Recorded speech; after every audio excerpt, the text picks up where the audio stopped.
YTN 뉴스라이더와 함께하고 계십니다. 국민의힘 추천으로 2기 진실화해위원 후보자로 올랐던 이재봉 교수입니다. 지난달 24일 국회에서 진실화해위원 7명에 대한 투표가 있었는데요. 6명은 통과됐고 나머지 1명, 이재봉 교수는 부결된 겁니다. 이 인물에 대한 설명이 좀 필요할 것 같아서요. 과거 위안부는 매춘 발언으로 논란을 빚었던 류석준 전 연세대 교수 기억하시죠?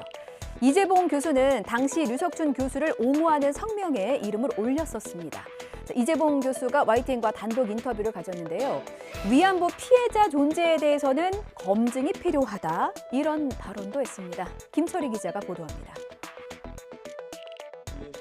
먼저 이 교수는 당시 성명에 참여한 건 이 교수 발언에 동의해서가 아니라 강의에서 한 발언을 놓고 기소하는 것이 학문의 자유를 위협할 수 있다고 생각해서였다고 해명했습니다.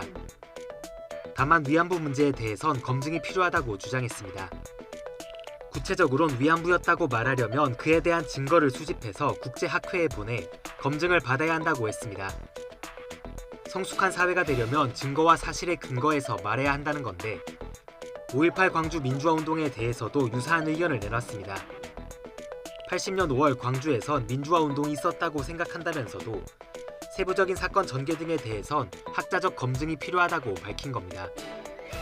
이 밖에 이재봉 교수는 지난 21대 총선이 부정선거였다는 주장이 유효하냐는 질문엔 재판이 진행 중이니 지켜보자면서도 제도의 개선이 필요하다고 짧게 덧붙였습니다. 대한독립 만세, 독립을 위해서 헌신한 선열을 기리는 3.1절에 일장기가 떡하니 걸렸습니다. 세종시의 한 대단지 아파트였습니다. 아파트 주민들은 물론이고 대한민국이 들썩였습니다. 3.1절의 일장기는 상상하지도 못한 조합 아닙니까? 분개한 주민들은 일장기를 내려달라 요구했고 경찰, 시청 공무원까지 총출동했습니다. 일장기는 늦은 오후가 돼서야 내려졌는데요. 이 주민, 처음에는 자신은 일본 사람이라더니 나중에는 일본과 협력관계라는 윤 대통령의 3.1절 기념사에 대한 옹호의 의미였다, 이렇게 말했다고 합니다. 협력관계라면 3.1절에 일장기를 걸어도 되는지 의문입니다. 이성우 기자입니다. 좀 같은 아파트 단지에서 했던 게 좀 더 황당하셨겠어요. 충격이죠. 이 세상에 다양한 사람 많다고는 하지만 이거는 이 다양성 범죄에서 좀 벗어나는 일이 아닐까 싶습니다. 연락 받고 제가 올라갔을 때는 사람이 없었어요. 그리고 두 번째 올라갔을 때는 사람이 있어가지고 제가 다루는 거 맞냐고 했더니 시인은 하더라고요. 하지만 일장기를 내려달라는 요구에 대해서는 해당 세대는 반응을 보이지 않았습니다. 대한민국 국기법과 국경일에 관한 법률에 따르면 3.1절과 같은 국경일에 국기를 개항할 수 있지만 외국기 개항을 제한하는 법은 별도로 없습니다.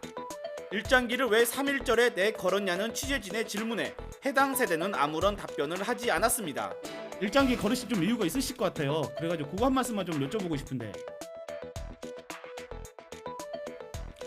서울과 대구 등 곳곳에서는 3.1절 폭주족들이 출몰했습니다. 오토바이, 승용차, 바퀴 달린 건 다 끌고 나와서 난폭 운전을 이어갔습니다.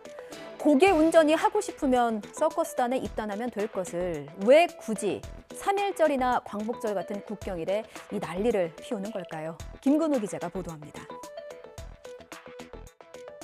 도심 한복판을 질주하던 차량이 신호를 무시한 채 지그재그로 도로를 휘졌습니다.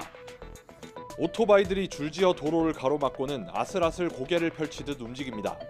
지난해 광복절에는 폭주족 77명을 무더기로 붙잡기도 했습니다. 대구는 도로가 넓고 폭주하기에는 좋은 환경이라고 폭주족들에게는 알려져 있습니다. 3.1절이나 광복절과 같이 태극기로 상징되는 그런 애국심을 표출하는 것이 폭주족들의 어떤 또 하나의 해방감이 아닐까. 대부분 20, 30대로 몇 곳에 집결한 뒤 함께 난폭 운전을 한 거로 파악됐습니다. 대구가 지난해에 이어서 올해도 폭주족들이 많이 모인다는 그런 조짐이 있어서 주요 모이는 직결 지역에 전제적으로 경찰관들을 배치해서 폭주 행위를 사전에 차단하고, 서울에서도 여의나루역 등에서 질주하던 폭주족 11명 등 모두 53명이 검거됐습니다. 팬심이 지나치면 범주가 됩니다. 너무나 자명한 이 진리를 어리석게도 또 어긴 사람이 있습니다. 바로 BTS, 방탄소년단의 팬을 자처하는 코레일 직원입니다. 리더 RM의 개인정보를 무단으로 열람하다가 내부 감사에서 적발됐습니다. 코레일에 따르면요, 직원 A씨가 방탄소년단의 리더 RM의 승차권 정보와 주소, 휴대전화 번호 등 개인정보를 열람한 건 지난 2019년부터 무려 3년간입니다. 모두 18차례 열람했대요. 코레일 직원이라고 뭐 다 엿볼 수는 없겠죠. A씨는 예약 발매 시스템을 개발하는 부서에서 근무한 까닭에 고객 정보 접근이 가능했던 겁니다. 자, 이렇게 접근한 개인정보 본인도 보고 RM의 근처 자리로 친구의 좌석도 예매해주고 은근슬쩍 자랑도 했다고 하네요. 코레일은 내부 제보를 받고 감사에 착수했는데 외부로 유출한 정황은 확인하지 못했다고 밝혔습니다. A씨는 방탄소년단의 팬으로 단순 호기심으로 조회했다. 잘못을 반성한다고 소명했다고 합니다. 글쎄요, 그 자리의 무게가 호기심을 반성한다고 무마될 정도로 가볍지는 않은 것 같습니다. 현재 A씨에 대한 징계 절차가 진행 중입니다. 참, 마약 어디까지 해봤니? 뭐 이런 챌린지도 아니고 날마다 실망을 금할 수 없습니다. 프로포폴과 대마 투약 의혹을 받고 있는 배우 유아인 씨가 또 다른 마약류를 투약한 정황이 확인됐다는 보도가 나왔습니다. 모발에서 코카인을 포함해 4종류의 마약이 검출됐다고 하는데요. 특히나 코카인은 필로폰, 헤로인과 함께 3대 마약 세트로 묶입니다. 중독성이 강하고 강력한 환각을 일으키기 때문입니다. 이 같은 결과는 지난달 5일 인천국제공항에서 유아인 씨를 압수수색했을 당시 채취한 모발에서 나온 결과라고 하는데요. 코카인 외에도 케타민이라는 약물도 검출됐다고 합니다.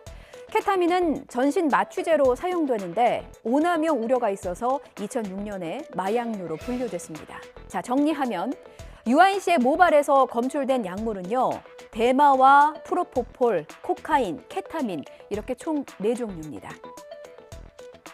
자, 경찰은 이르면 다음 주에 유아인 씨를 피의자 신분으로 불러서 마약 투약 경위 등을 조사할 예정인데요. 무엇보다 팬들에게 너무나 큰 실망감을 안겨주고 있습니다.